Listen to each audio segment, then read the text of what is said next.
Welcome to PK Woodworking. This is going to be a little bit of a different video. I am going to be using my Osmo for this mostly because I kind of need to get tracked, I think, while I'm doing this. But today is going to be about the rubber floor. So I want to go in a little bit more depth about the rubber floor before I start and then talk about what I have to do. So the rubber floor that I've got is from Flooring Inc. I don't know, I'm not sponsored whatsoever. They have actually 3 different websites that they use. But anyways, if you can kind of see over here, I have a pallet with some rubber flooring on it.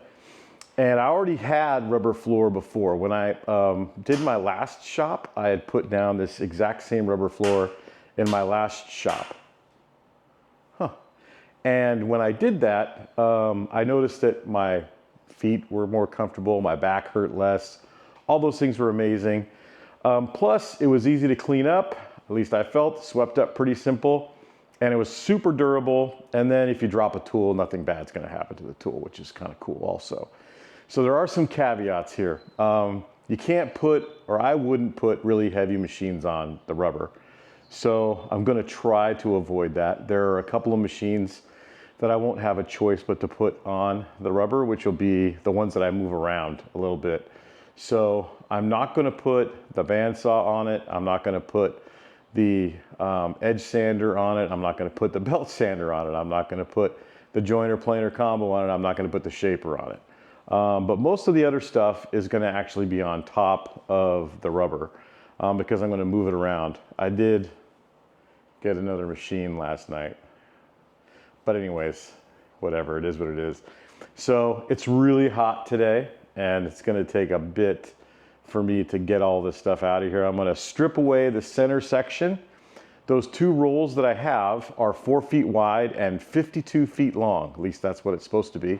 So I'm gonna run those 4 foot wide rubber rolls from the cabinet I have at the very front of the shop all the way to the end where the door is, the garage door is. It's gonna be 8 feet wide then total, continuous all the way down the middle. And then whatever's like the leftover spots is where I will piece the rubber together to go around the machines, etc. That's kind of what the plan is, and we'll see how that turns out.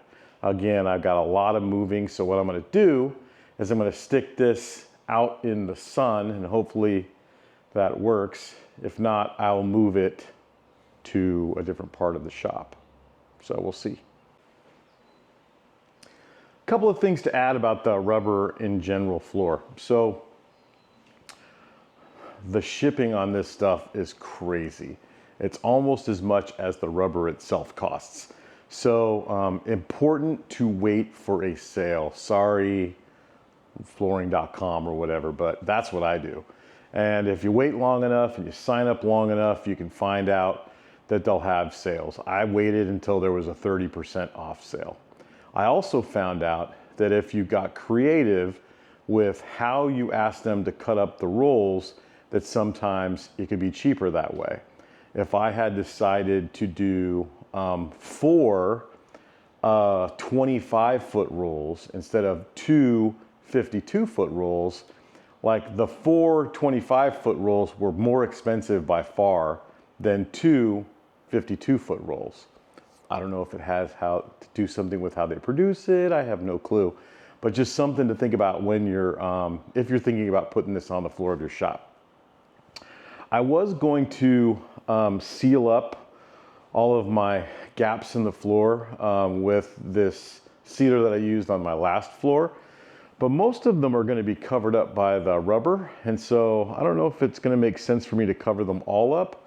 I may come back and cover up some of them in the spots where the rubber doesn't cover them.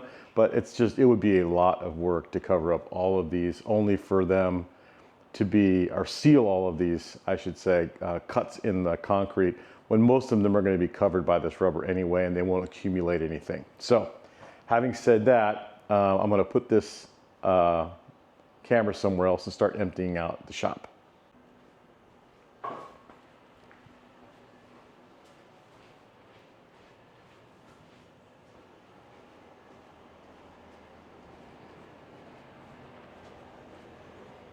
Okay. Oh, making a bit of a mess out here.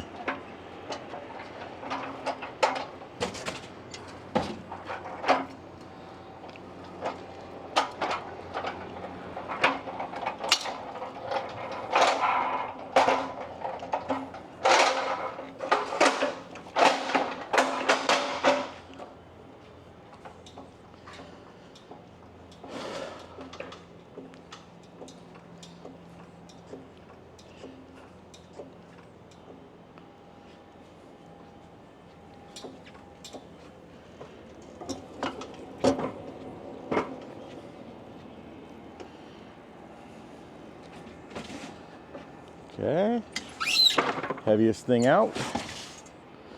Now let's figure out how to get all this other stuff out.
Okay, repositioned.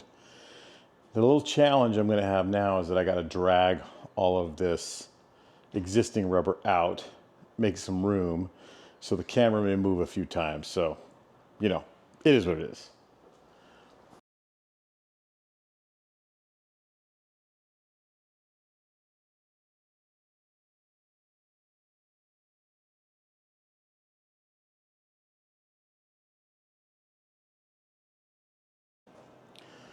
Okay, break over, move the camera again. Got this one last piece to move, and then we're gonna roll in the pallet, spin it around, and then try to figure out how to get this going. So we'll see.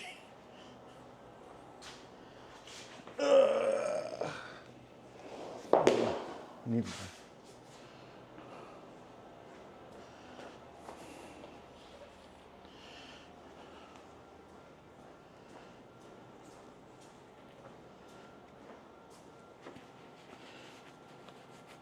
gloves.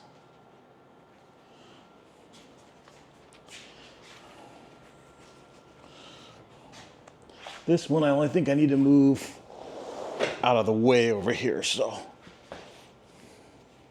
let's do that.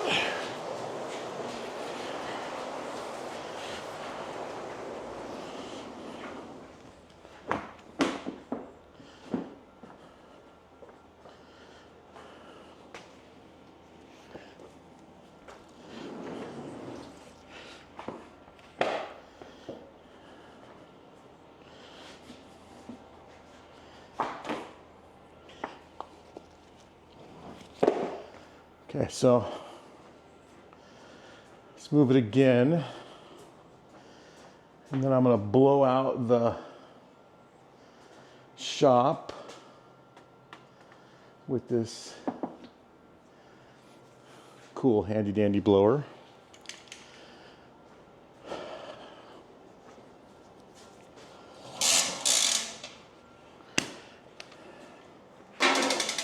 Thanks, Dean.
Okay.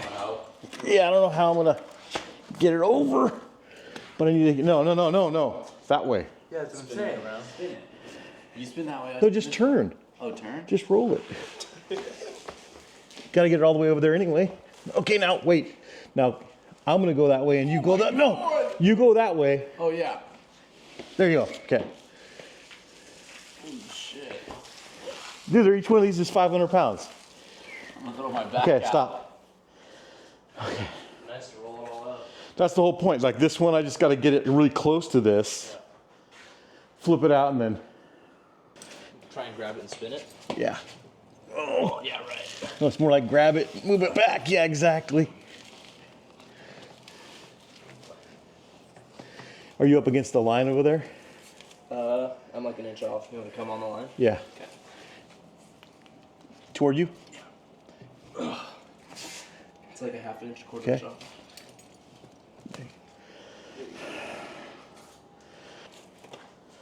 Oh, is it all the way down the sides? Oh, there it goes. What do you do with the rubber? We're gonna have to pick it up. The plastic? But how are we gonna get it under? We gotta pull this thing farther out. You think so? Yeah, that's Picked it up at the bottom. That's good. How far are you over the line? Like a half inch? Yeah. Yeah. See if you can go. Quarter inch. It's like, can you see the crack right there? Can you come yours a little farther? Like mine's a little teeny bit closer. You want me to pull it this way? Go that way. Okay. That seems pretty good. It's starting to come to the left. Yeah, we're gonna have to pull it over It won't be too bad. Automated. till it stops. So now probably be a good time to. Pick it up and slide it. Yeah.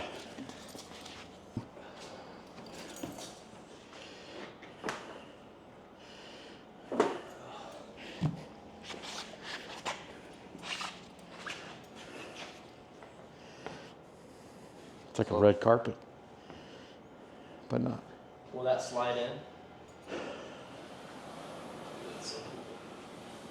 Is it all perfectly, all the different work surfaces at the same height? Close, but He wishes. not perfect. No, I don't really care. I think it's worse sometimes if you do it that way. Well, it needs to, yeah, it needs to go over. A little more. Is it good? Yeah. You're gonna have to go over a little bit more now. A little bit. We got a bigger problem, dude. Yeah, it is. Yeah. I think you're pulled in. Well, I got to get rid of this off here.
Oh.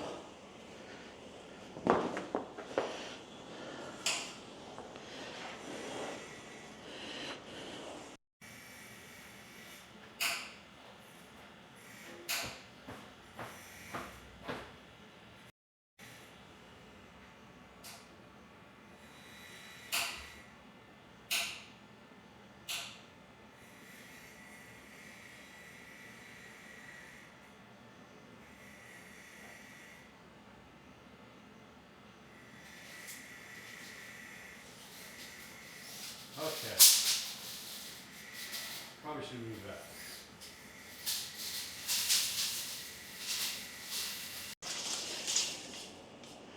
So that's a little over 10 feet.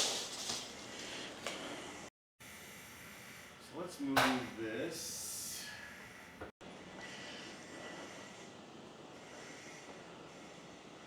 Okay. 40% battery. No big deal.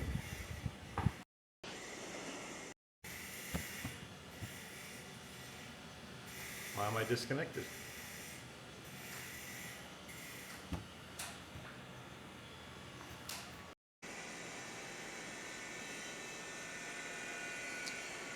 So, got a significant amount done here, but I do need to cut that. So, yeah. What I'm going to do is I'm going to take that piece, I'm going to cut it around that cabinet, move it in, and then I'll piece another one on the other side over there. Have to cut it significantly. So, let's see what we can get going here. You get out my straight edge.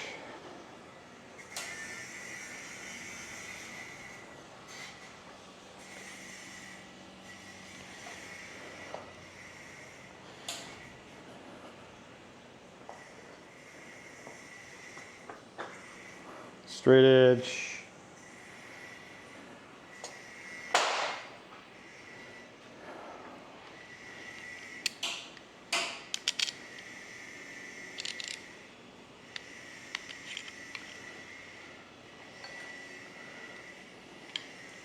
Need a new knife.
Okay, welcome to the end of the installation. So I didn't want to bore you with all of the cutting and pulling and whatever. So, and plus I didn't want to really have the boys in the entire video. So anyways, then I stopped recording and then this happened. So while I was cutting and moving the piece that is, hopefully you'll see now if I back up, down here, the piece of rubber got on top of my foot and I tried to move, fell flat on my face. So we had a tragedy here today. Regardless though, it came out great. And I don't know if you can hear the difference or not, but the echo was substantially different inside here. It's much more dead inside the shop, which is one of the things I wanted to come out of it. And then secondarily, you know, just easier on my back, like I talked about before. So I'm gonna flip this around and give you a little shop tour of the floor. So hang on. You can see I've got everything back into the shop here, and we've got the floor around the sander and the shaper. So when I'm using that, I won't have any issues with, you know, fatigue on my feet and legs. You can see back here that I'm pretty much covered all the way around on this part. And then up to the bathroom, I'm kind of right there at the threshold. I'm planning on putting in some flooring in there so it won't be so difficult to get past it. Over here, there's gonna be a sink that's gonna, I should say a vanity that goes in there. So I'm cutting out the rest of that rubber to make that work for the vanity. And then you'll see I've kind of got it under or around most of the tools. And the only ones I don't have it around are the like kind of smaller, although the bandsaw isn't smaller, just lighter. So one of the things that you got to kind of be aware of when you've got this kind of flooring is that, especially when it's brand new, you're going to find out it's got some things going on with it. If you bring in something really heavy, the wheels of the pallet jack tend to like move the rubber and creates almost like a wave in the rubber flooring. And it only happens when you're moving something that's really heavy, like 1,000 pounds, give or take. Anything else works pretty much fine. And as the rubber gets older, it does it a lot less. These two brand new pieces right down the middle, though, of course, are brand new. So they are definitely one of those things that's kind of activating. So I got around it, it's not a big deal. It takes a little bit of time for it to kind of acclimate and relax. So there's little teeny lips at the front of it and at the back of it because of the curvature of the roll that was in for a long time. It'll take about a week or whatever, and then it'll all relax back to where it's at. So anyways, this is kind of that one part of it. So I don't have a whole lot left on my lists back there to get accomplished, which is great. I can start getting to projects and making things. So thank you for hanging around for this video, and appreciate all the viewership, and thanks for hanging out with me in PK Woodworking. And I highly recommend getting a rubber floor, because there's nothing worse than being in your shop and then aching at the end of the day because your feet aren't comfortable. So do it, get something done. Have a great one.